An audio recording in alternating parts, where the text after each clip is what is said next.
তো বন্ধুরা আজ করবো মাংস, তার জন্য নিয়ে নিয়েছি পেঁয়াজ টমেটো, আর এখানে নিয়ে নিয়েছি মাংস, সেটা ম্যারিনেট করে রেখেছি আদা রসুন কাঁচা লঙ্কা, একটু সরষের তেল, নুন আর গোটা গরম মশলা। এখানে দেখো আলু নিয়ে নিয়েছি, আলুগুলোকে আমি একটুখানি ফ্রাই করে নেবো।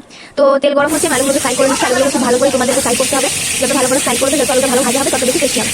সেজন্য সব আলুগুলোকে ভালো করে ফ্রাই করে নিচ্ছি। দেখো আমার আলুগুলো প্রায় লাল লাল করে ভাজা হয়ে গেছে। এবার আলুগুলোকে এক এক করে তুলে নেবো। তারপরে একটু অল্প তেল দিয়ে একটু পেঁয়াজ দিয়ে দেবো, কারণ মাংসটা একদম হালকা পাতলা করবো, তাই জন্য পেঁয়াজটা একটু ভালো করে তোমাকে ভেজে নিতে হবে।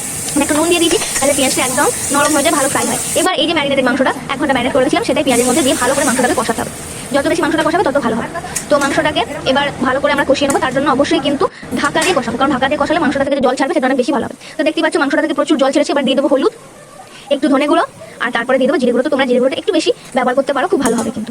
এবার এই মাংসটা দিয়ে দেবো কাশ্মীরি রেড চিলি পাউডার, শুধুমাত্র কালারের জন্য, এটা কোনো ঝাল ঝাল হবে না। এবার মাংসটাকে ভালো করে কষিয়ে দেবো। তো দেখো অনেকটাই প্রায় কষানো হয়ে গেছে আমার। এবার মাংসটার মধ্যে যে ভাজা আলুটা যেটা ভেজে রেখেছিলাম সেটা দিয়ে দেবো, দিয়ে এবার একসাথে ভালো করে কষাতে থাকবো। মাংসটাকে যত বেশি কষাবে তত বেশি কিন্তু মাংসটা টেস্টি হবে। এরপরে বন্ধুরা মাংসের মধ্যে দিয়ে দেবো একটু টমেটো। সেখানে আমি একটা টমেটো নিয়েছি এবং ব্যালেন্স করার জন্য একটু চিনি দিয়ে দেবো, তাহলে মাংসটা অনেক বেশি ভালো লাগবে, টেস্ট হবে। তাহলে টেস্ট অ্যাকচুয়ালি ব্যালেন্স হবে। এবার পরিমাণ মতো জল দিয়ে দেবো, তোমরা যেরকম ঝোল খেতে পছন্দ করো সেরকম জল দিয়ে দেবো। আমরা একটু বেশি ঝোল খাই, তো ওই জন্য জল দিয়ে দিচ্ছি, কারণ ভাতের সাথে একটু কষা মাংস অত ভালো লাগে না, ঝোল ঝোলই ভালো লাগে। তো ঝোল দিয়ে এবার ঢাকাতে অনেকটাখানি ফুটতে দিতে হবে যতক্ষণ না মাংসটা সেদ্ধ হয়।